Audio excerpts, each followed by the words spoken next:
Good morning, everybody, and welcome to Coffee and Football presented by BKCW. I'm your host, Blake Monroe, where I'm joined by Bobby Burton and CJ Vogel. And an eventful night, fellas, for the Longhorns last night as they grab Amari Niblack, secure a commitment from him, the number one ranked tight end in the portal. How big of a deal is this for the Texas offense going into next season? Well, I think it's more of the same. It's the emphasis on speed right now just continues to be very apparent. Steve Sarkisian is going to go after speed right now, whether it's at wide receiver, tight end, etc. I mean, they were still in it for Ben Urosek, the tight end out of Stanford, who's more of a traditional tight end. Texas clearly going after Niblack and prioritizing him at this point, just big time for Texas and the Longhorns. I want to add this. I mean, it's also indicative of just how aggressive Texas is being in the portal overall. This makes 7 commitments for Texas in the portal, and there's still got more to go. The Longhorns right now are on fire. I've said that. I think everybody agrees with that. And it's just, I hear that train coming. It's coming around the bend. that is Bobby Petronic saying it the right way. That's just one of those things where right now we cannot be wary of where Texas is at, because if they're interested in someone right now, they're going after him and getting them. Yeah, there's no doubt about that, guys. Well, CJ, what's the latest on Jabbar Muhammad, the other portal entry that they have their target set on that they're hoping to get in the fold next? Yeah, he was on campus for his official visit on Wednesday afternoon, was led around campus in the stadium by head coach Steve Sarkisian, was given a good show, was met at the door, actually, I was told, by Malik Muhammad and also Kobe Black, which is a little interesting because you talk about the family ties there. There's also some ties there with Kobe Black and his brother Corey, who played at Oklahoma State with Jabbar Muhammad a little bit as well. So there's familiarity there with Kobe, who made trips up to Stillwater to see his brother play, a couple times a year for the last couple of years. So a lot of familiarity there. He's supposed to be headed to Tuscaloosa this afternoon for an official visit to Alabama, as well as an official visit to Oregon next week as well. So we'll see if those trips are made. Right now, I think there is a lot of confidence coming out of Moncrief and out of the Texas facility in the sense that they have done enough to land the former all Pac-12 cornerback as well. So a bright spot there. We'll obviously see if he hops on that plane and heads out to Tuscaloosa this afternoon. All right, guys. Well, what else is going on as far as the portal goes? I mean, what overall, is there any other news that Texas fans need to be aware of? Any prospects that may be on the radar? That type of deal. Yeah. The answer is yes. I mean, but right now, the next piece of it outside of Muhammad, I think, is waiting on a defensive tackle to go in that they want to go on that can be greenlit. Right now, there's not one. And so I feel like until that happens, we're probably going to be a little bit of a holding pattern as it relates to the portal, other than Jabbar Muhammad. And so we'll see how that goes. The next portal opening window is April 15th. Now, all bets are off if there are more coaching changes, right? Because more coaching changes means more opportunity for players to enter the portal immediately. And if Jim Harbaugh, for example, who I think is now interviewed for 2 or 3 NFL jobs, if he gets one of those, I think the turnover begins, and we'll see exactly what that means. And I expect if Texas has an opportunity, they're going to pounce. This is just not something that you can take lightly if you're a Longhorn fan right now, because I'm telling you, Steve Sarkisian is being aggressive in the portal. This is aggressiveness. I mean, they are going to lose 8 to 9 draft picks this year, Texas. Okay, he goes out and right as of right now, he's at 7. Of those, you think 5 of those probably are going to eventually get drafted. I mean, legitimately. So he's not just replacing them with the incoming talent through natural roster development. He's replacing them through the portal too, to try to improve this team. I tell you what, if they can get not 1 but 2 defensive tackles in the portal, Katie bar the door on this team. They will be better this year than last year. That's how I feel. If they can legitimately replace Murphy and Sweat with reasonable approximations, they will be better this year. The backups to Murphy and Sweat, guess what? They're still on the team. And so if they can get, I don't know, you throw a guy like Jaheim Otis out there from Alabama, who's a potential all-conference player at a nose tackle, and add another big-time defensive tackle there, then you're talking about something totally different. The problem is right now, Jaheim Otis is not in the portal. And so there's a little bit of a wait and see here. But it's crazy. Right now what's happening at Alabama is unheard of. I don't know if everybody's seen. Oh, there it is. Julian Sayin expected to enter the portal. That's the 5-star quarterback they just signed. Now, Kalen DeBoer brought a couple of quarterbacks with him from Washington, so maybe that's a wash of some sort. But Alabama is just getting ripped to shreds right now. And I will say this: Texas has 3 Alabama commitments, right? Guess what? Texas isn't the one with the highest number of Alabama commitments. Yeah. That's Florida State with 5. So this is a new dawn as it relates to college football. I mean, the number of players going into the portal at Alabama right now is going to bring that program to a standstill. Now, I think that Kalen DeBoer is a great coach, but man, what a tough job he has ahead of him in the first year. Before we move on to the next talking point, fellas, I want to read this super chat real quick from Brian Dodd. He says, "Good morning from New Hampshire. It's 8 degrees. We got a foot of snow, and OU still sucks." I thought it was cold here. That's way cold. So I'm glad I'm not in New Hampshire. But thank you, Brian, for the super chat. We definitely appreciate it. And let's move on, fellas. Sark on the road, coaches on the road. They've been kind of all over the state this week. What are you hearing there? And do you know where they might be today?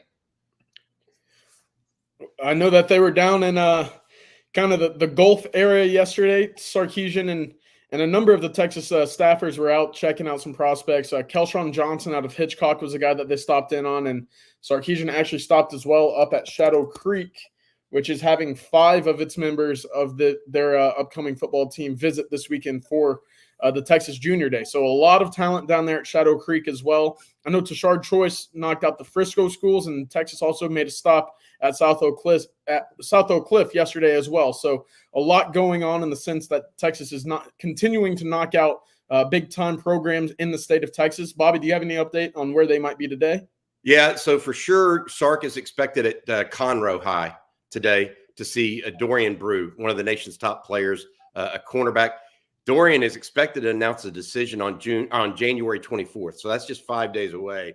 The money goes to Ohio. The money is on Ohio State to win that one. His mom is in the Ohio State Track Hall of Fame. So she's legit, right? So Ohio State has a natural lead there. But I do think Texas is making a late run. I would not be surprised if this is a guy that commits to Ohio State and Texas continues to recruit him throughout. That's kind of my gut feel on it. But they're setting it up that way. Sark will be in Conroe, is expected in Conroe today. He may already be there right now. You mentioned he was along the Gulf Coast yesterday, CJ. Not only was he at Hitchcock, which is right at the lip of the ship channel there, he's also down at Ball High in Galveston to see Jonah Williams. Then he made it over to Shadow Creek in Pearland, Alvin area of Houston. He was there to see 3 prospects at Shadow Creek, as well as an underclass prospect. All of that to be said, Texas and their coaches on the road right now. Johnny Nansen was in California on Tuesday, Metroplex on Wednesday. They've been all over right now, guys. Yeah, it sounds like they are just incredibly, incredibly busy. There is no doubt about that. And they're going to stay even busier starting tomorrow with Junior Day. Just a huge, huge day with nearly 100 kids or more coming in, Bobby. I mean, can you remember a Junior Day this big? I mean, when was the last time, if ever? This big, much talent? Yeah, this big, no. The thing that it's not, it's a turning of the worm in what CJ and I have been following this closely for. Look, A&M under Jimbo Fisher really had become, I don't want to say the cool school because A&M's never a cool school, but they had become the choice du jour of prospects in the state because they knew NIL was there. Jimbo was kind of loose with his words to recruits and kind of over-promising, et cetera. And what happened is that all changed in the last year, and really in the last 6 months. Jimbo went in the where. I mean, he just went down, and Sark rose, and so A&M had been having these huge junior days, and they had a junior day 3 years ago that led to eventually landing one of the top class in the country that year. And so what's happened is that the worm is turned, and now Texas is that program. The thing that I think is interesting is not just the 100+ prospects, but it's what is it, 25 or 30 sophomore prospects now that we have listed, CJ? I mean, it's not, they're starting to turn this whole thing on its head so that they're the one that is in on players early and not A&M. Or A&M will try to be. This is just an incredible list. I know that's very small type and everything for everybody, but it just gives you a sense of how many we're talking. I mean, this is not a small list. These are not just average players. I mean, Jordan Davison from Mater Dei, for example, the very top list. He's one of the top running backs in the country. Well, he's coming in with his teammate, Nasir Wyatt, who's one of the top linebackers in the country. DeAndre Tiger Ridden, if you haven't seen him, or Ryden, if you haven't seen him, he was the star of the state championship game 2 years ago as a sophomore. I mean, I don't know what to say other than Texas just continues to build on itself, really, right, CJ? This idea that we're going to continue to accumulate and be a school of choice.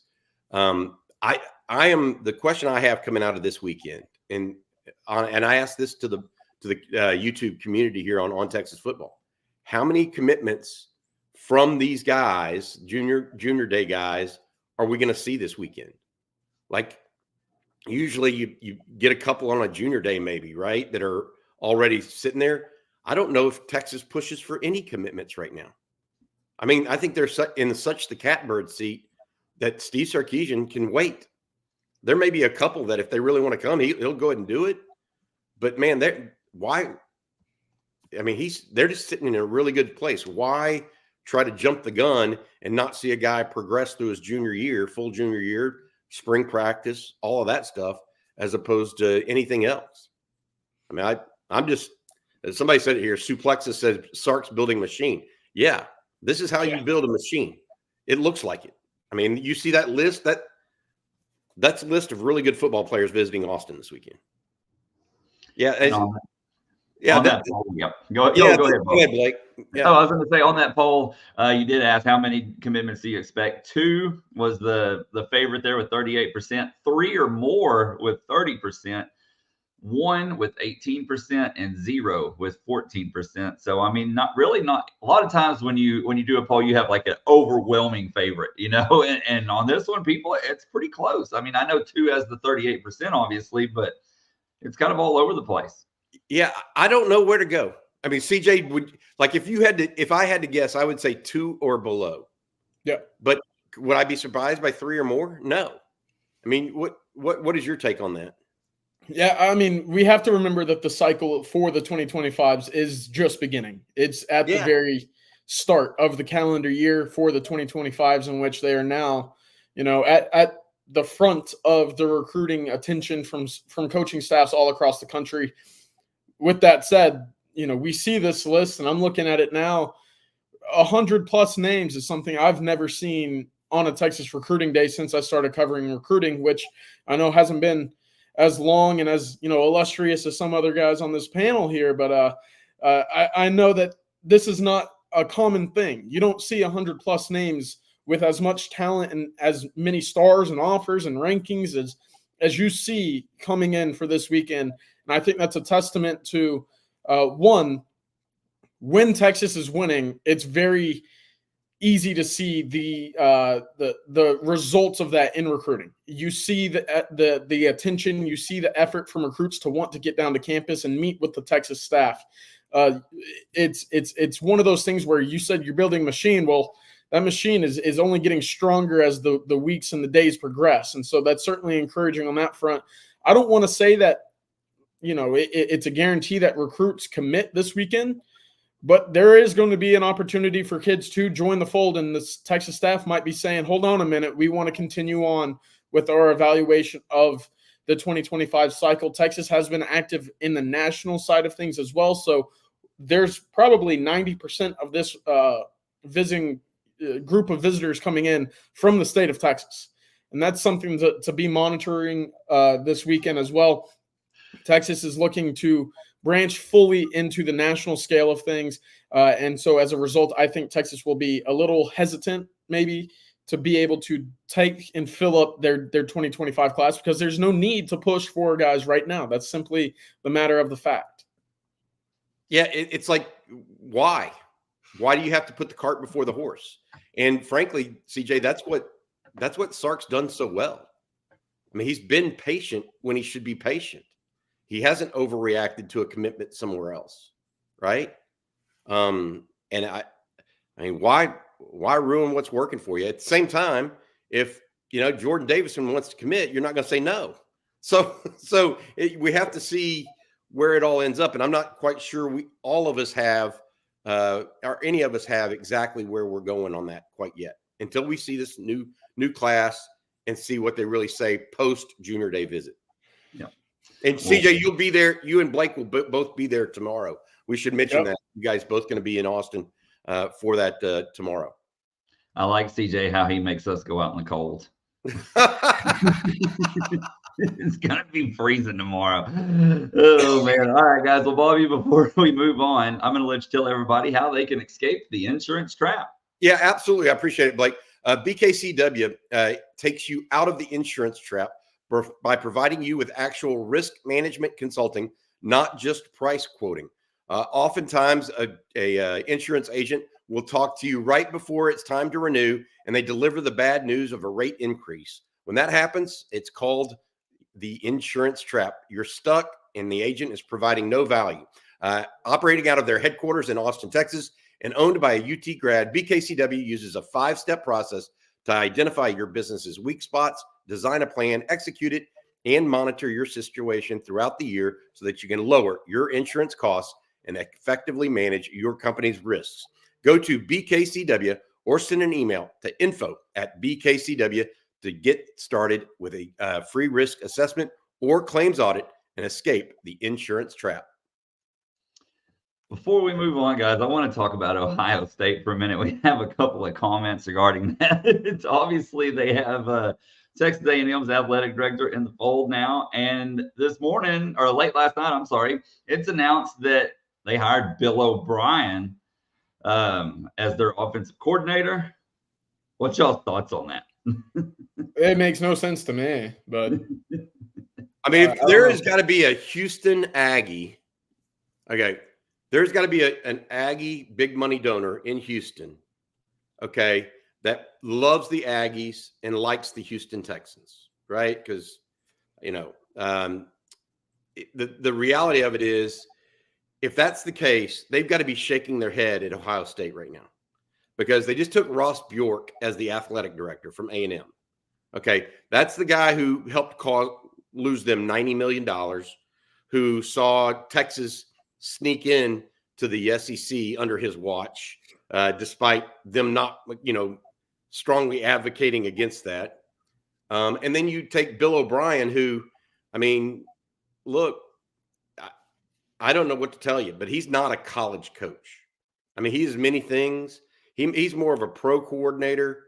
I don't know what to say. If I'm Ohio State, I'm kind of like, is Ryan Day trying to purposely subterfuge this offense? Because that is a bizarre situation. Yeah, there's a tweet I saw from Will Brinson last night. He's an NFL guy for CBS. It stuck out to me immediately. Bill O'Brien has spent 8 years working for either Bill Belichick or Nick Saban. He did not win a single Super Bowl or national championship. These are guys that have won 33% of the Super Bowl since 2002. Nick Saban's won 40% of the national championships.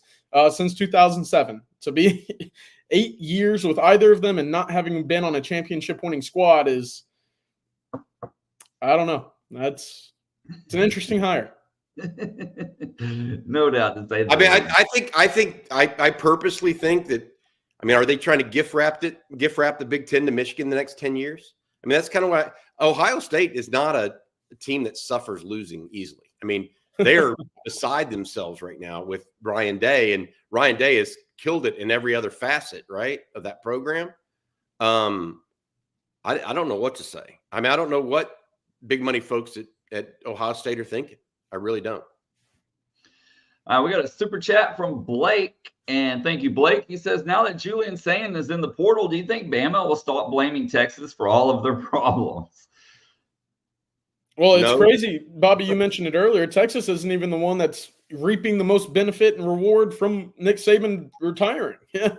I know that Isaiah Bond, Amari Niblack, and, Kendrick Blackshear are guys that, had made splashy plays before, specifically Isaiah Bond. That was one that really hurt Alabama fans to watch him go. But, I mean, there's other teams that are, benefiting more, and I think it's crazy. Yeah, I agree. Look, Alabama and others are going to point to Texas as, quote, this is what's wrong with college football. They're attacking the portal, blah, blah, blah. Texas just lost, 14 guys to the portal? Yep. Yeah. I mean, it's not like it doesn't work both ways. What Texas tries to do is actually make the portal work for them, not against them. What's happening right now for Alabama is the portal's working against them. There was a time they didn't mind it so much when Jahmyr Gibbs came over in a single day. Did they? They didn't mind it so much when Jermaine Burton made his way from Georgia to Alabama. Hey, how about Damani Jackson, who was at bowl practice one day after entering the portal 4 weeks ago? Yes, that's the USC cornerback. That was a highly rated guy, and so what did you say? It's like, be careful when the rabbit has the gun. Yeah, it ain't no fun when the rabbit got the gun. That's it. That's what's happening at Alabama right now. And so I feel like that, Texas isn't the one to blame for it. The situation in the NCAA may be to blame for it, but all Texas is doing is winning. They're actually winning the portal. That's what's happening right now. And if other people can't handle it, that's other people's problem. Well, fellas, we got a lot of questions, a lot of comments that we're going to get to. The chat is extremely lively today, and for good reason. A lot of excitement around the Longhorn program. So let's just start here at the top, and we'll work our way down to the bottom. Gary Smallwood says, okay, so who commits today? I hate to say this, but I hope Houston gets bounced from the playoff this weekend. We need our defensive line coach. Bobby, are there any new developments with that situation or any other names you might be hearing? No, I have not heard anything quite yet about what he's going to do at defensive line coach for sure. Look, I do believe it's going to be an NFL guy. I'm waiting to see if it is Rod Wright, the assistant defensive line coach for the Houston Texans. Rod, of course, played at Texas, was on the national championship team originally from A-Leaf Hastings. I followed Rod's recruitment, believe it or not, back in the day. So all of this leads me to say there is nothing new yet, but Sark, I think Sark has his guy and is waiting to announce it. Now, whether it's Rod Wright or somebody else, I don't know. I don't think it's going to be in the collegiate ranks unless we wait 2 weeks from now and we're talking about after signing day. I think this one's coming from the NFL ranks. This next question comes from Captain Americano, and he says, I'm assuming we try and lock down Muhammad at corner, which I know we already touched on that, but then try to get 2 more interior defensive line between now and spring before shutting it down. Thoughts on our strategy going forward? That sounds about right to me. Texas hosted Jabbar Muhammad on Wednesday. He is supposed to be in Tuscaloosa today and Eugene next week. We'll see if those trips happen. I know that there's a lot of confidence out of the Texas facility in terms of the effort they put forward for Jabbar Muhammad. Adding defensive linemen certainly goes to the forefront of importance for the Texas staff now. Bobby, you mentioned it earlier. If you can add a guy or guys to what Texas is returning on the defensive line, it certainly helps make a clearer picture for what you can expect from that unit in 2024. But I wanted to just kind of add one thing about the portal moving forward and the game plan Texas can have in future years. Yes, there's going to be turnover in the sense that, coaches get fired and hired and move, go to the NFL. That happens every year. You don't see the greatest college coach of all time retire every year. The fallout that we've seen from Alabama is a one-off thing. Will big names, big schools, kind of fall and see coaching changes? Yes. But I also wanted to kind of say that Texas was in kind of a perfect spot to be that landing spot for a lot of these guys. They lost a lot of production. One in their secondary, they lost 6 guys to the portal, 2 in their defensive line, and 3 at the receiving spot, the pass catching spot. So I do think Texas is built right now to be an older team in 2025. So you won't necessarily need or see, I think, a lot of the portal movements that Texas has made this year. It's not going to say that they won't be adding, guys that can be instant impact guys across, the roster. But I don't think you'll be seeing as much of a concerted approach for as many guys. I think this is a kind of a perfect storm for Texas in the sense that a lot of pieces fell right into their lap for the 7 guys that they currently have in their portal class. Look, CJ, I will say one thing real quick, and that I agree with you on, is the idea that the portal class is got to be a situation where Texas is continuing to abide by what they said at the very outset. The parameters they put on it were find guys that matter and can contribute. You're not trying to just piecemeal this together. In my opinion, what they have left right now is those 2 defensive tackles. Not just one, but I think they need 2 guys. And so that's where it goes long term. The only other thing I would say to your comment there, CJ, and get, I do know that you're right. The GOAT only retires once, right? So Nick Saban only retiring once, but look at what just happened to Washington. Okay. I mean, the same sort of situation is happening to Washington right now. Washington just got gutted. I mean, all 11 of their offensive players are gone. All of them are gone next year. I mean, 4 of their starting offensive linemen are in the portal. Okay. Some of their defensive back, we talked about it, the safety, the corner, and Jabbar Muhammad, they're gone. Okay. Look at what happened at Arizona with Jed Fish leaving to go to Washington. Several of their guys in the portal. And so I don't know. I don't know. I agree with you that Texas is in a rare spot to take advantage of Alabama's misfortune. I agree with that.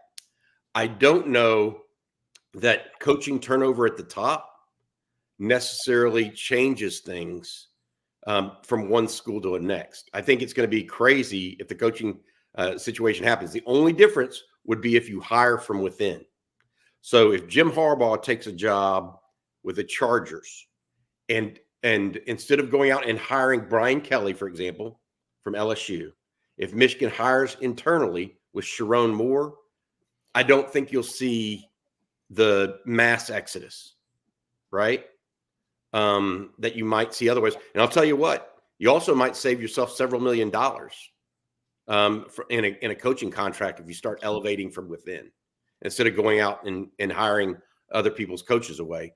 But the other thing that it speaks to me, and you can say Nick Saban's the GOAT, and I firmly believe he is if you don't have a good NIL solution in place and you're relying on a singular point of failure, which is what Alabama has been doing. I mean, literally, they put it all on Nick Saban. Alabama's NIL structure clearly doesn't work in this day and age. They were a singular point of failure with Nick Saban. Well, Texas isn't like that. LSU's not like that.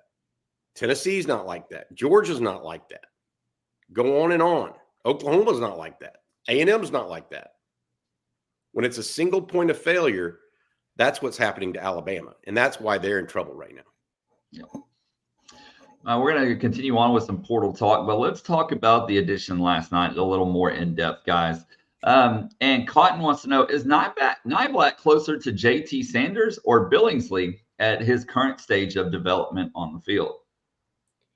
Well, it's tough to say. We never really saw a lot of Billingsley. Unfortunately, we just never got to see him fully on the field for a long duration of time. I do know with Amari Niblack, you're getting a guy that's about 6'4", 240. I know that there's reports that he ranges up from 235 to 245. I'll just split the difference and say 240. He can run very well. He can stretch the field very well. We know the big playability. He had a 39-yard touchdown against Texas.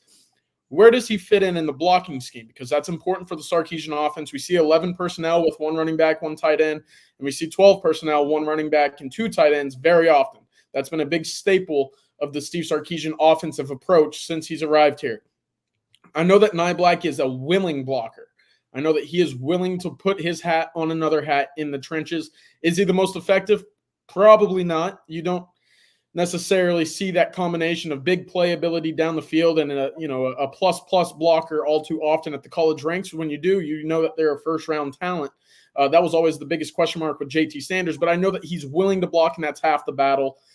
You can line him and Gunnar Helm up together on the field together and still continue to see the success down the field as well as in the running game as well. So certainly encouraging. His average distance of target is something that was really encouraging to me. It was about 16.5 yards down the field. That was 5 yards further down the field than what we saw from Jatavian Sanders this year. That's a pretty sizable, kind of length down the field. You only really see that with guys that are true speed threats. I don't even think Isaiah Bond had something that deep. And that's, even when being targeted 40, 30, yards down the field. So encouraging there, but I do think that Texas is going to see a continual production from that tight end spot with both Gunnar Helm and Amari Niblack next year. Let me ask you this, CJ, because this is that you just brought something up that we were talking about with Rod. I was talking about with Rod yesterday. So his average target was 16 yards downfield. That's amazing for a tight end that's used to running stop routes. I mean, think about that. That's more than an outside receiver typically does with all the screen passes they catch nowadays. Yeah. I mean, that's a true seam, a true threat down the seam or over the middle. That's what that is. I mean, you can easily see him running that over route that Steve Sarkisian loves to run and getting behind the linebacker and Quinn floats it in there. And then, the thing I will say this, Niblack is faster than JT Sanders. Now he's not as physical, I don't think, in running.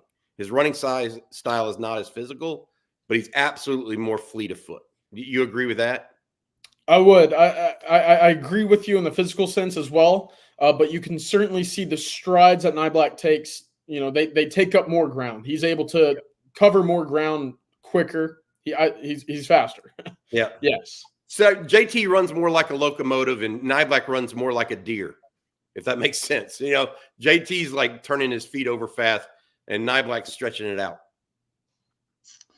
Bobby Petronic says, is that because Bama was a bomb and gouge offense under Milroe? Does that have anything to do with it, in y'all's opinion? Probably a little bit. I mean, he's not wrong. I mean, a lot of this is power run versus, and then, opening up the play action.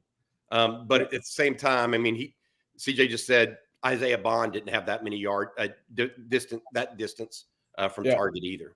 Isaiah Bonds was actually right around 12.5. So, 4 or 5 yards less than what we're seeing from Amari Niblack. Not as many, tight end, like you said, Bobby, impressive. Yeah, not as many targets. So there's a correction or margin for error there to consider. But it's still an amazing fact if you have a tight end that's getting targeted on average 16 yards down the field. I mean, that means how many times did he get a 35-yard pass in the air? Yeah, I mean, exactly. And for comparison, Ben Urasich was right a smidge over 11. Yeah. Well, CJ, I'm glad you brought up Urasich because John Adams says, good morning. Even with Niblack's commitment, the proven depth at tight end is lacking. Niblack is still young and continuing to pursue Ben Urasich seems like a worthwhile endeavor. Your thoughts? Do y'all think Texas still tries to go that route or pretty much done there? I love Texas fans. They have no problem going for it all. I mean, right? They want like one, let's get two. John, I think that the answer on this is that they're probably done at tight end, but I don't put anything past this staff right now. I think that they're out for blood. I think they're ready to go. So if Jurasek is still interested, I could see them go in that direction, but I kind of think that they're done at tight end. I think they need to really try to put resources into getting not only Muhammad, but also defensive tackles going forward right now. That is a big need on this team. If there's one need now that's ultra important, it is that defensive tackle role.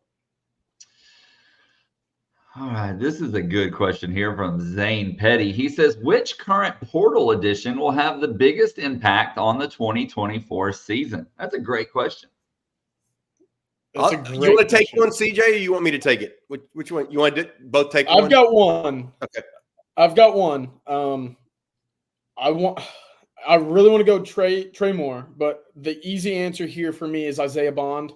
Knowing what he is and how he is able to be, a wide receiver one at Alabama, for him to come in with the speed, the top end speed that he has, it's very easy to say that there's going to be almost a seamless transition into that Xavier Worthy role. I expect him to be the most targeted wide receiver in 2024. I expect him to be the leading receiver in 2024. He's the guy that I'm expecting to have the largest impact of this group. But you could go down the list and basically point it and get to a role that each one of these guys will be certainly very impactful for. Trey Moore is that second guy for me. I got to be honest. I wasn't even thinking of Trey Moore second. I was going Isaiah Bond, and then my second was Andrew Makuba. Yeah. It's crazy. Talking about a 3-year starter. I mean, and now he's going to be able to play. He'll be able to play safety as opposed to nickel. I mean, I don't know. You could have a guy end up. What do you have? 40 tackles. You could have a guy that if he moves to safety has 60 tackles. I mean, that's just a lot. And Trey Moore, I think, is going to be a rotational guy, even with how good he is. There's now 7 guys in the portal that Texas has taken. I think 5 of them are legitimate NFL prospects. I mean, I don't know what else to say other than that. I mean, and they're going after another one, and then they're going to go after 2 more. We're going to cover the NFL draft for you guys. I think CJ's going to the Senior Bowl if he can get out there. But the point on all of this for me, and I think for everybody, is it's kind of just, look, they're trying to replace like with like. And they're not going to wait for 2 years of development for a freshman to do that. There's a way to get those guys to the finish line without, overburdening your team. And I think that's Sark's plan right now. Well, we have a super chat from Tokyo Astro. Thank you, Tokyo Astro. And he says, what do you see the offense looking like scheme-wise compared to last year? You're going to continue to see the stretched field verticality. You're going to continue to see the underneath routes get the ball quickly out to these speed guys. There's going to be more of a flexibility in terms of where the deep shots and the hole shots come from the pre-snap alignment. You saw it most times where A.D. Mitchell was lined up. He was going to stick to that side. Xavier Worthy, he was going to be the deep threat over on the other side. Now it can come from anywhere. You don't necessarily have just 2 guys that you can have a limitless playbook for, with Jatavian Sanders being kind of that middle ground as well. There's going to be 4, maybe 5 spots on the field if you consider the running backs out of the backfield as well that bring just tremendous speed and burst and acceleration to the entire field. It's going to be, at least on paper, 8 months out. It's very encouraging right now to look at the pieces Texas has on their offensive roster and say it could be more explosive. It could be more, at least, deep in the speed terms than what we saw last year as well. I love it. I personally love it. Here's my prediction on that, CJ. I think it'll be Steve Sarkisian's most explosive offense. Period. 3rd-year quarterback. that can push the ball down the field better this year than ever before. As many, if not more, speedier targets than ever before, including now at tight end and at receiver. I mean, they've got three or four guys that can really run at receiver. I mean, Jordan Whittington's good. Jordan Whittington's not 4.35. A.D. Mitchell, not 4.35. And look, that's my point. It's trying to get there where, and I will continue to say this. The addition of Jaden Blue to this offense in a capacity where he's actually playing on multiple downs and not just a boutique back adds another speed element. I mean, this will be Texas's biggest big play offense, maybe since Vince Young time. That's the way I feel. Maybe I'm wrong, right? Maybe the numbers play out differently, but I don't think this is going to be a nickel and dime offense down the field. I'm getting a real different sense of what Sark's trying to build right now. Well, on that note, Bobby Brown wants to know, do y'all think Texas will have the best offense on paper in the SEC? I think Georgia's going to have a great offense. Georgia, yeah. Sure. Outside of that, I mean, who else? LSU probably. I'm trying to think. Yeah, LSU just is losing a Heisman winner. Ole Miss will be good. Ole Miss will be very good. They just lost the leading rusher from the SEC, Quinshon Judkins. They will reload. Lane Kiffin has knocked out the portal as well. They're going to be very good this year. Tennessee will have a true sophomore quarterback. Oklahoma will have a true sophomore quarterback. It's setting up right now for Texas and Georgia, in my eyes, to have the two best offenses in the SEC for next season. Nidish has the comment and says, all we need to make sure now is that the offensive line gives Quinn Ewers enough time. Who do y'all see taking that next step, maybe, really elevating their game on the offensive line going into next season? God, I hope it's the combo of Cam Williams and DJ Campbell. Because if those two guys take the next steps, those aren't small steps. Those are dominating steps. And you get there. That means to me, there are three guys that potentially next year could dominate. Like not just, and I'm look, Jake Majors, big fan. I think that I've said that from the get-go here. A lot of people have wanted to move him around. Just solid, gets him in the right play call, et cetera. It does have pre-snap penalties, but a lot of these guys do. That it's still college football. But there are three guys on the Texas offensive line that can be dominating next year. They are Kelvin Banks, DJ Campbell, and Cam Williams. Those are the three that have the ability to. Now, Kelvin Banks is already doing it at times, right? DJ Campbell sometimes does it, but more 15 to 20% instead of 65 to 70%, right? Well, Cam Williams has the capacity to do that as well. Yeah. I mean, I'm not so sure Cam Williams wasn't a better run blocker this year than Christian Jones. Okay. He wasn't as prepared or as intelligent about the offense as Christian Jones. Okay. Christian Jones, a 5-year guy, 6-year guy. But the really high-end guys on the offensive line that could take it to another level, if they take their play to another level, are DJ Campbell, Cam Williams, and Kelvin Banks. Those three guys, I mean, legitimately, they all have high first, second round potential in the NFL draft. Okay, we have a couple of super chats here that we need to knock out, and we'll start with this one from Jason since we're talking about offensive line. And Jason asked, do you think we go after Caden Proctor from Alabama? Proctor obviously entered the portal yesterday, highly regarded offensive lineman coming out of high school, a 5-star. What's y'all's thoughts there? I think it's Iowa. I think there were ties to Iowa coming out of high school. He's from the area. That was the school that finished second in his recruitment. It makes sense for him to want to return back home. Texas, obviously, I mean, you see these elite prospects enter the portal from Alabama.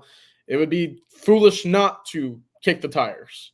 But right now, I think there's a predetermined destination there. And I also think, as you mentioned, Bobby, Texas is, not desperate for an offensive lineman right now. They're pretty happy with the group that they got and the steps that they believe Cam Williams can take. Yeah, you want to talk about freaks now. That young man is Kelvin Banks-ish. So to your point, if he's interested, do you take the phone call? Yes. Does Texas need to go to the portal in the offensive line? I don't think so. I actually was told that this young man was portaling whether Nick Saban came back or not.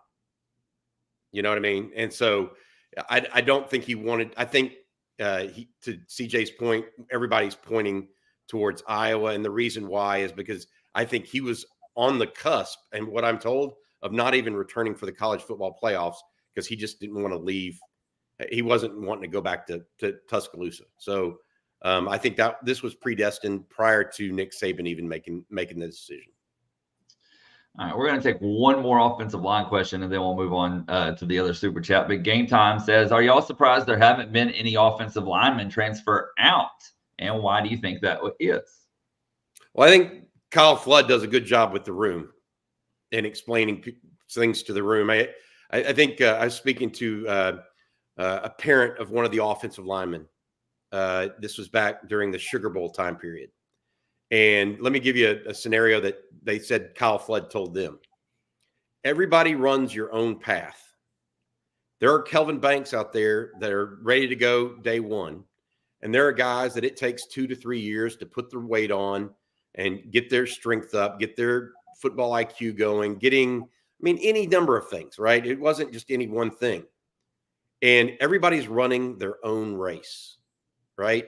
And to try to compare yourself to this guy or that guy, what you really need to be looking for, where am I going to be 4 years from the day I step onto this campus? Because ultimately, that's your next job interview.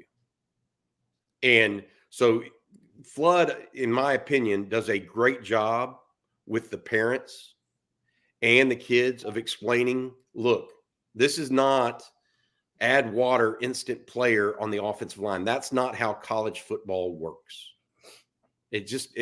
You can try to make it that way because he's a blue chip or not this is a long-term development process on the offensive line.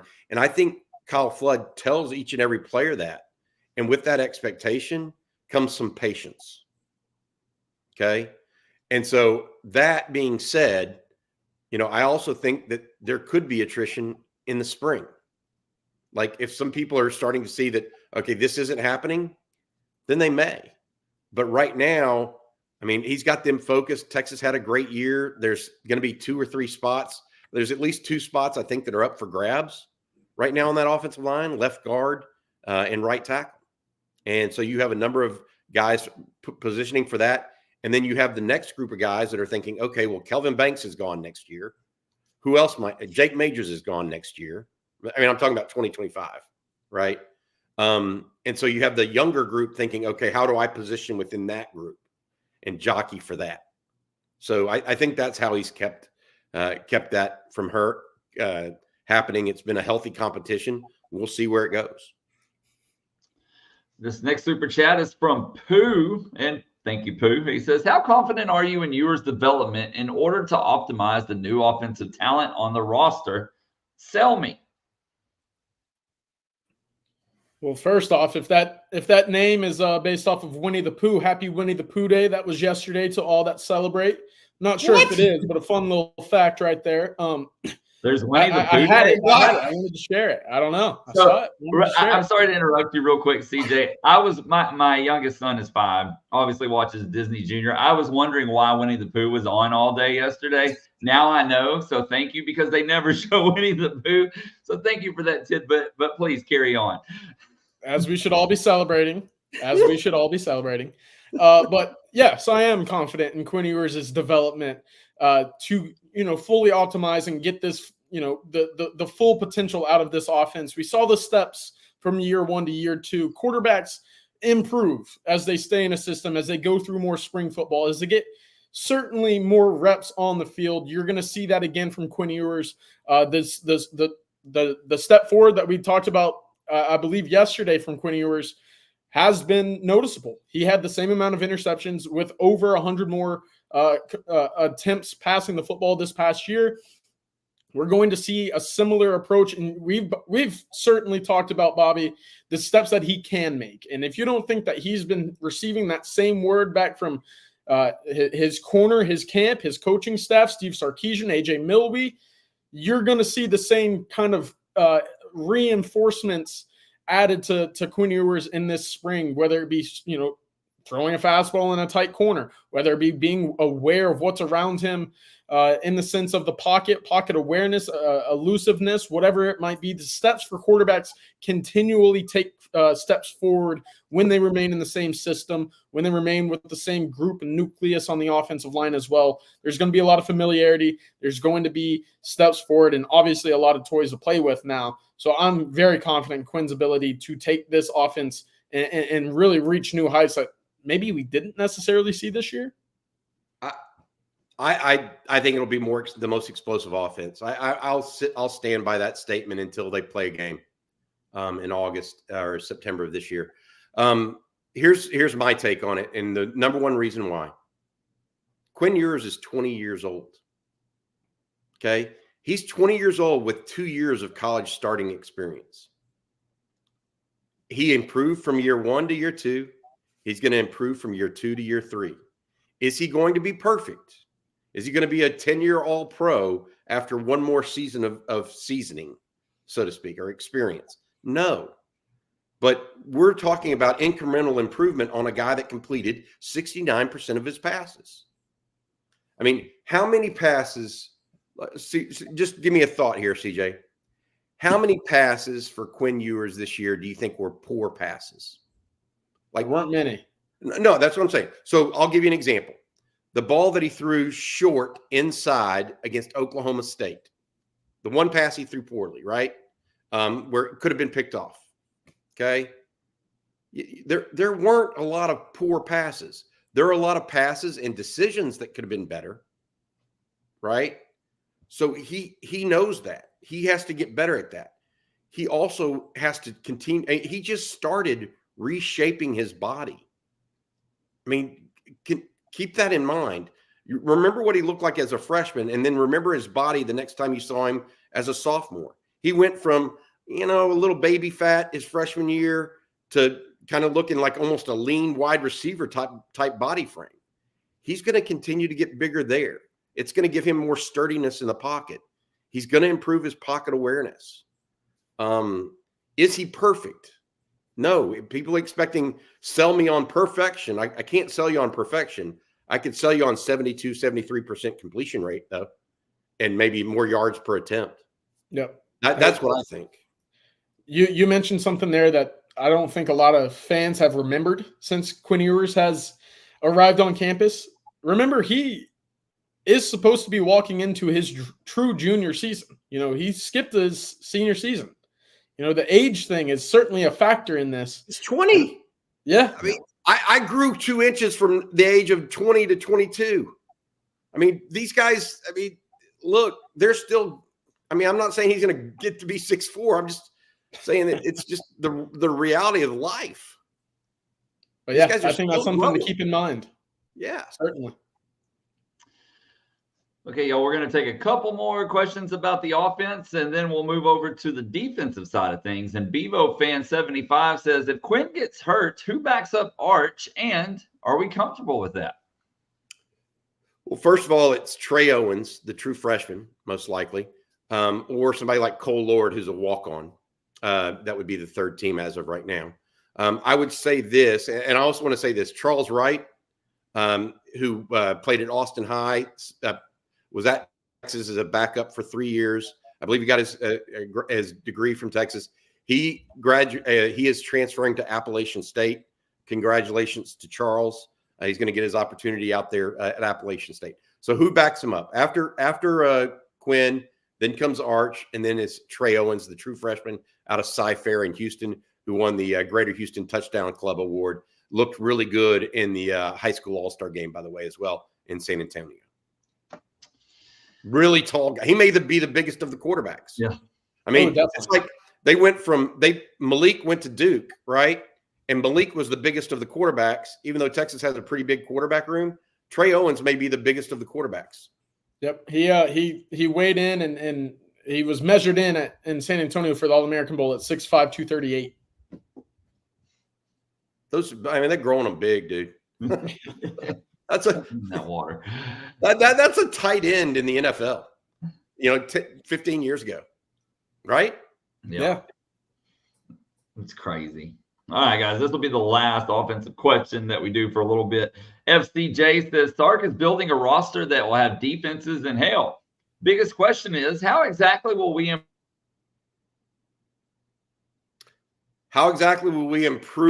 I think his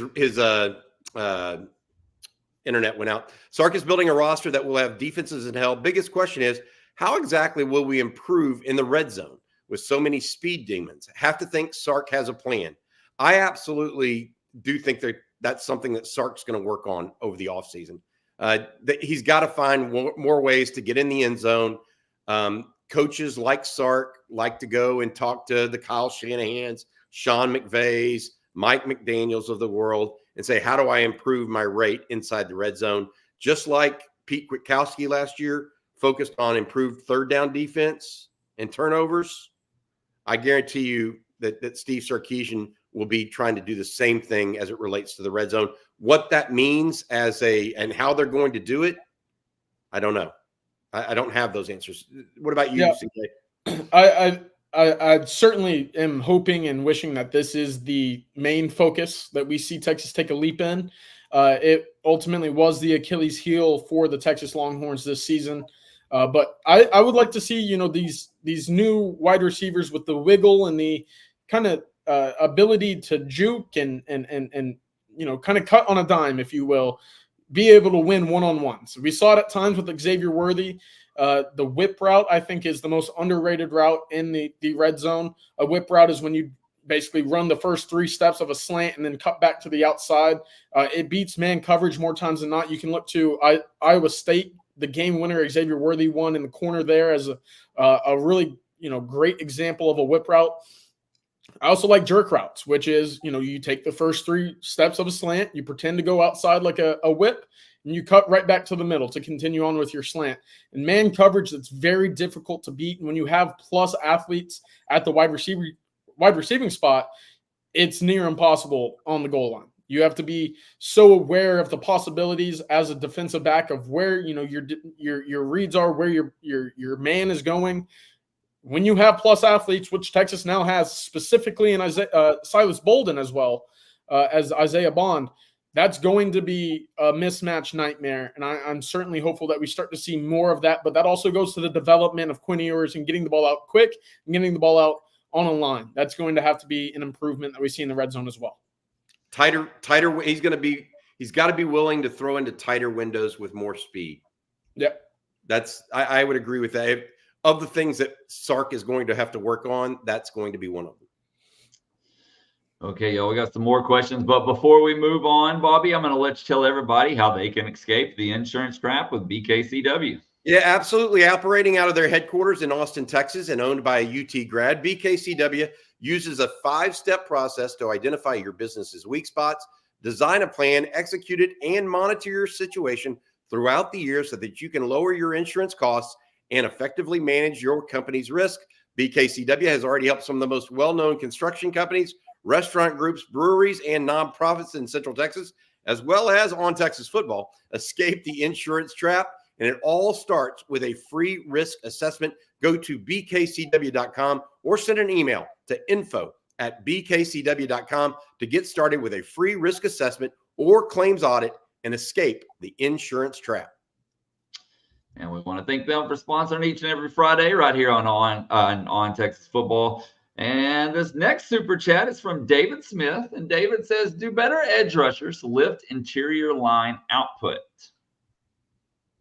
No, I don't think so. Maybe in pass rush situations, because I just don't think that's the way that works. Usually a defense is inside out, not outside in.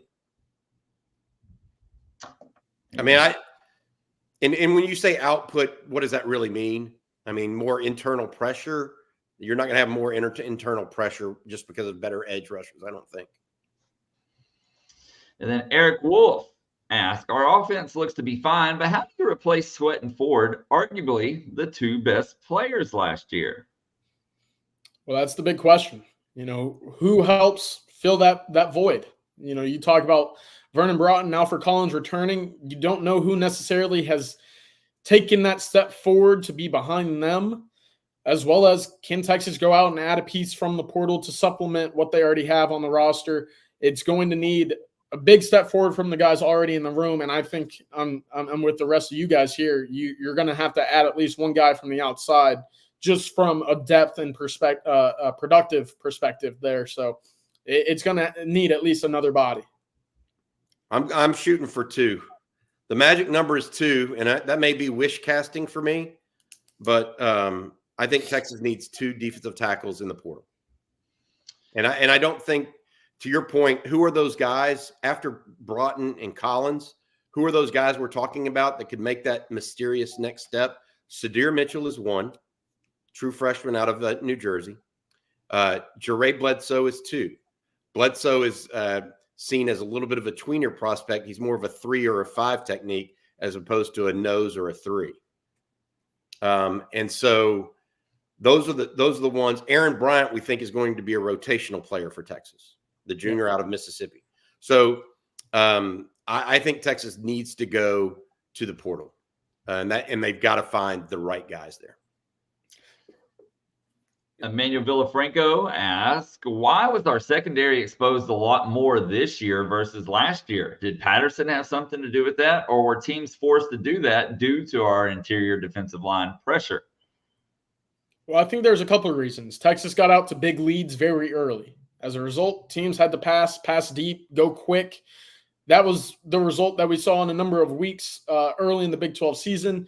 I also didn't necessarily think, excuse me, I didn't think Texas busted a lot of coverages this year.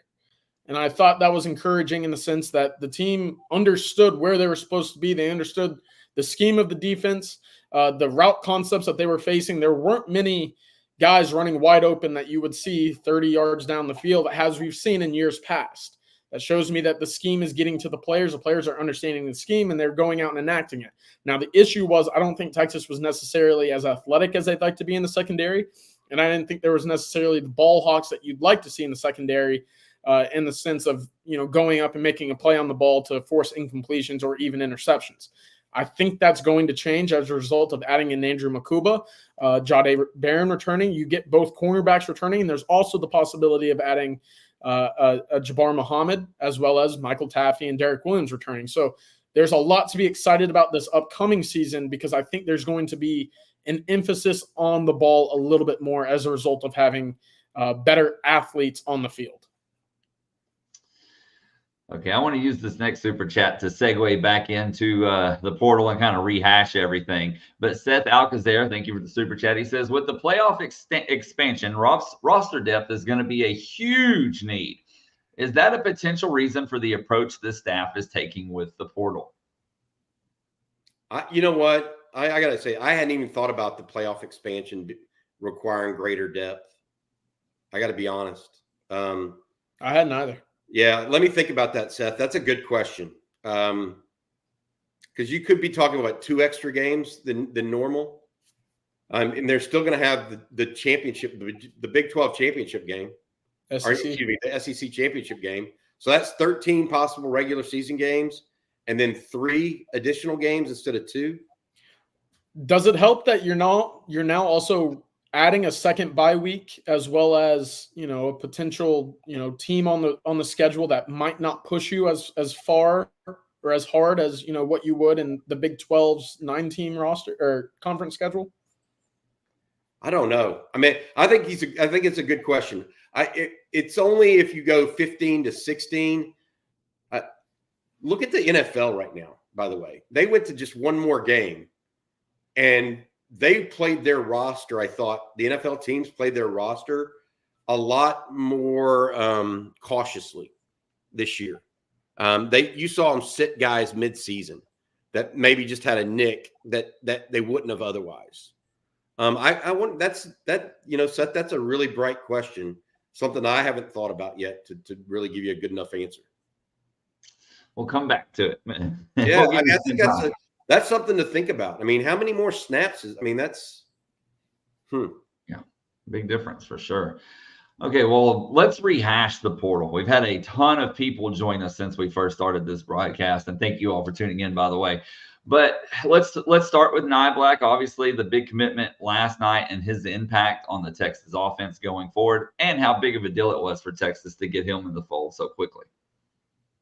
I just think it's huge. I think that it's when you went into the portal season, you knew Texas probably needed a tight end to pair with Gunnar Helm. Okay, you knew they needed help in the secondary. You knew they needed guys at wide receiver. Okay, all we're waiting for now is a defensive tackle or two. I mean, Sark continues to check the boxes, but he doesn't just check them. He puts a little check plus with the guys he gets. I mean, is there a better tight end he could have gotten in the portal? I mean, seriously, he's the number 1 ranked tight end in the portal. I mean, Isaiah Bond, number 1 ranked receiver in the portal. Makuba's a 3-year starter. Trey Moore had 14.5 sacks. I mean, what do you want? Is what I'm saying and I'm not saying fans are saying that. I just it's not that they're just checking the boxes. It's like they're check plus. This is what they're doing, and that's why it's so impressive. And I think Niblack will add to an explosive offensive unit for next year. And then we talked about Jabbar Muhammad as well. Tracy Jackson 23 says, when do we expect him to make his decision? CJ, can you run down the latest again on Muhammad? Yeah, he was on campus Wednesday for his official visit. He's supposed to be heading out to Tuscaloosa today to meet with old head coach Kalen DeBoer, kind of see what Alabama can pitch to him now in the new age post Nick Saban. And he's supposed to be heading out to Oregon next week for a visit with Eugene, or out in Eugene. It will be interesting to me to see if he makes it to either of these campuses. I think that it wouldn't be out of the picture to see a decision come as soon as this afternoon or this evening. Like I said, he's supposed to be hopping on a flight to Tuscaloosa, but Texas feels very confident in what they put on Wednesday when he was on campus. Obviously, Steve Sarkisian was the lead role right there, and there's a ton of familiarity there with family ties with Malik Muhammad, Billy Walton. He's familiar with Kobe Black and his brothers having played together at Oklahoma State as well. So a little bit of a wait and see. Just if he makes it out to Tuscaloosa, you can wait for this decision to be pushed back a little bit. If not, I think it's telling.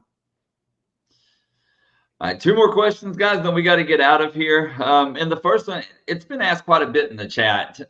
But, we've talked about the portal. National Signing Day 2 is just around the corner. Is there anybody that Texas is still in the running for, or is that pretty much old news now as we look forward to this next recruiting class? No, I mean, it's not. I mean, January 27th, not this weekend, but next weekend, Ryan Williams, the wide receiver out of Saraland, comes in for his official visit to Texas. KJ Lacey, the quarterback out of Saraland, will be making that visit with him. That is the only one that has a visit scheduled that I am aware of that still is in the 2025 class. Now, there could be someone that is unearthed late.